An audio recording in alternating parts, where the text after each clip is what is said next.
حالتون چطوره؟ عالی هستید؟ از این لحظه به بعد وعده میکنیم هر کس در هر جای جهان از شما پرسید حالتون چطوره، فقط یک کلمه میگید عالیه. عالیه یعنی فرمان به کائنات، به زمین و زمان، به همه دنیا، به همه فرشته های عالم که خدا ای آسمون ای زمین حال من باید عالی بشه. عالیه دروغ به خود نیست، عالیه فریب نیست. اگه بدم هستید خدایی نکرده بگید عالیه. وقتی میگید عالیه یعنی چند ثانیه بعد عالی میشه. اطمینان داشته باشید به نسبت ایمانتون به دست میارید با قدرت مثبت اندیش. همه در هر حالی که دارید به این برنامه گوش میدید با قدرت مثبت بگید عالیه. وقتی که میشنوید حالتون چطوره، خب حالا بگید حالتون چطوره. تردید نکنید، تردیدها به ما خیانت میکنه. با قدرت مثبت سبز محکم با ایمان کامل فرمان بدید به همه فرشته های عالم. آی فرشته های آسمون من دلم میخواد از این لحظه بعد عالی باشم. ایمان داشته باشید، ایمان داشته باشید که حالتون عالی خواهد شد. گفتیم دروغ نمیگیم به خودمون، گفتیم وقتی داغونیم، وقتی بدیم، اگه بگیم بدک نیستیم، اگه بگیم ای، اگه موج منفی بدیم بدتر میشیم. امتحان کنید حرفای من، مطمئن باشید، ایمان بیارید. وقتی میگید عالیه تمام دنیا به شما کمک میکنم حالتون عالی بشه. همه اتفاقای خوب دنیا برای شما رخ میده به نسبت ایمانمون به دست میارید. تو خاطر داشته باشید.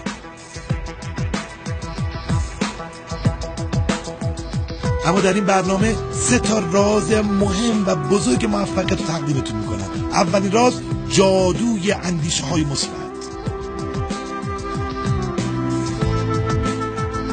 این راز بزرگترین راز موفقیت در سراسر جهانه. تو رو خدا جدی بگیریدش. هر چه که فکر کنید اتفاق میفته، خواه مثبت خواه منفی. اگه فکر میکنید خوشبختید یا نیستید، در هر دو صورت درست فکر کردید. اگه فکر کنید امروز روز خوبیه یا نیست، همین اتفاقای خوب یا بد دنیا براتون رخ میده. قانون اندیشه های قانون بسیار بسیار قدرتمنده. فکر ما زندگی ما رو تغییر میده، مسیر زندگی ما رو عوض میکنه. فکرهای خوب کنید، فکرهای مثبت کنید، نترسید. از همین لحظه شروع کنید. تولد جدیدتون مبارک باشه با اندیشه های مثبت. آدمای بزرگ در سراسر جهان اندیشه های مثبت داشتن و دارند و خواهند داشت. از همین لحظه تصمیم بگیرید فکرهای منفی رو دور بریزید. برای خودتون برنامه بگذارید 3 هفته 21 روز. بزرگی در جهان میگه 21 روز زمان برای تثبیت هر عادتی نیاز هست و کافیه. یعنی 21 روز. اگر ساعت 5 صبح از خواب بیدار شیم، روز 22 ساعت بیولوژیک بدنمون بیدارمون میکنه. 21 روز اگر اندیشه‌های مثبت داشته باشید، روز 22 خود به خود بدنتون، زمین ناخودآگاهتون بهتون کمک میکنه که فکرهای مثبت کنید. فکرهای مثبت یگانه راه حل موفقیت. مهمه، بسیار مهمه، جدی بگیرید.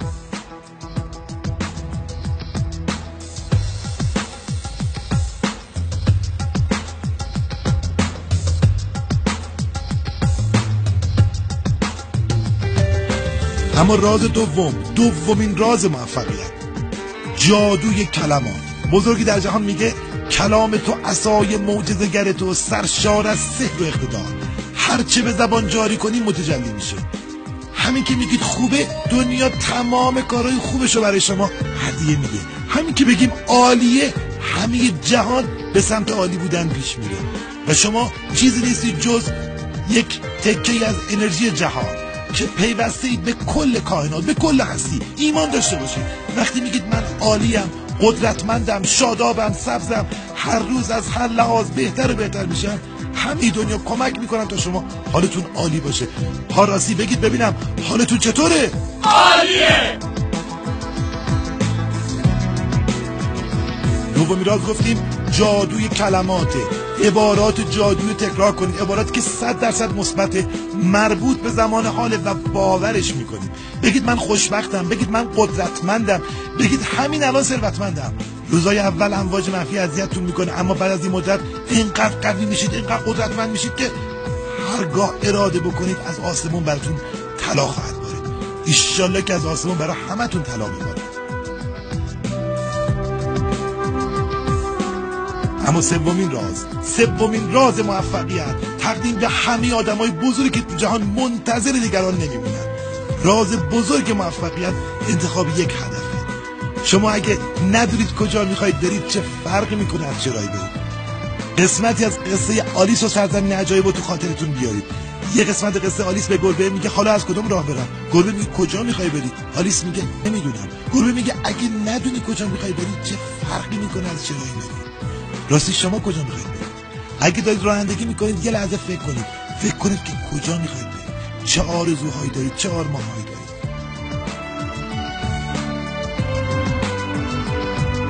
هر جا که هستید دارید این برنامه رو گوش میکنید با عشق با قدرت کاغذ و قلم بردارید و آرزوهاتون رو خلق کنید. 110 تا آرزو به نشانه عشق روی کاغذ بیارید. هر چی که دلتون میخواد بنویسید. ایمان بیارید که بهش خواهید رسید. نوشتن نیمی از راهه. آرزوهاتون رو بنویسید و ببینید چگونه معجزه وار در لحظه زندگیتون انرژی های عشق و مثبت پدید خواهد اومد. از همین لحظه تصمیم بگیرید. آرمان هاتون رو کاغذ بیارید. هر چی که دلتون میخواد. اصلا زمانو 10 سال ببرید جلو. ملاقات کنید با خودتون. شغلتون چیه 10 سال دیگه؟ مدرک تحصیلیتون چیه؟ 10 سال زمان جلو رفته حواستون باشه. بهترین شغل و رشته تحصیلی دنیا شغل رشته‌ای که عاشق اونید، شغل رشته‌ای که دوستش دارید. ایمان داشته باشید. اگر شغل و رشته‌ای رو انتخاب کنید که وجودتون براش پر میزنه، سلولاتون، همه وجودتون، ذهنتون، ایمانتون برای اون میره، مطمئن باشید درست انتخاب شد.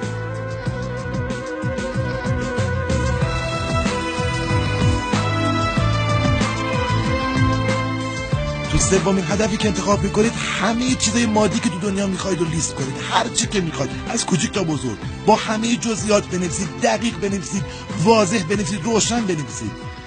تو خاطرتون باشه آرزوهای بزرگ داشته باشید. خدا بارها به بنده‌هاش میگه از من چیزای بزرگ بخواید. هر چی که دلتون میخواد بزرگ باشه، بزرگ و بزرگتر، اما دستیافتنی. آرزوهای دستیافتنی داشته باشید که زمین ناخودآگاهتون پس نزنه.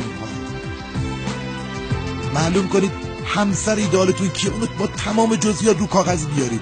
چند تا بچه دوست دارید خدا بهتون بده، جزئیات حتی اسماشو میتونید بنویسید. ببینید تو اجتماع چه خدمتی به جامعه میخواید بکنید. هر آرمانی که تو ذهنتون اون رو کاغذ خلق کنید. برای خودتون معلوم کنید از نظر مذهبی و معنوی چقدر میخواید رشد کنید، میخواید چقدر به خدا نزدیک بشید. آیا اعمال عقب افتاده دینی دارید که انجام ندادید؟ اونا رو لیست کنید. مطمئن باشید اگه با خدا رفیق باشید هیچ رفیق دیگه تو دنیا نمیخواید.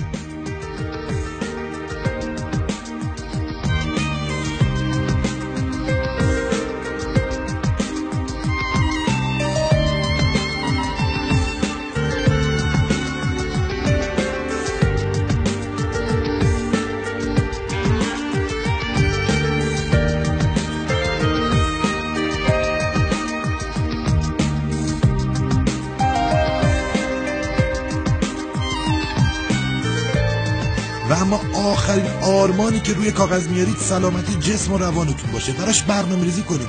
مشخص کنید زمان 1 سال گذشته، 2 سال گذشته یا 10 سال گذشته و شما روی یک ترازو دیجیتال رفتید. وزنتون چند کیلوه؟ مشخص کنید از نظر جسمی چه تغییرات مثبتی ایجاد شده در شما. از نظر روحی و روانی اگه اشکالی تو روحتون میبینید اونها رو لیست کنید و دونه دونه برطرفش کنید. من ایمان دارم اگر آرمان هاتون رو کاغذ بیارید خیلی زودتر از اون که تصورشو کنید با آرزوهاتون خواهید رسید. دلم میخواد با شما ملاقات کنم، اما این بار در بالاترین نقطه موفقیت. روزگارتان شیرین، شادیتان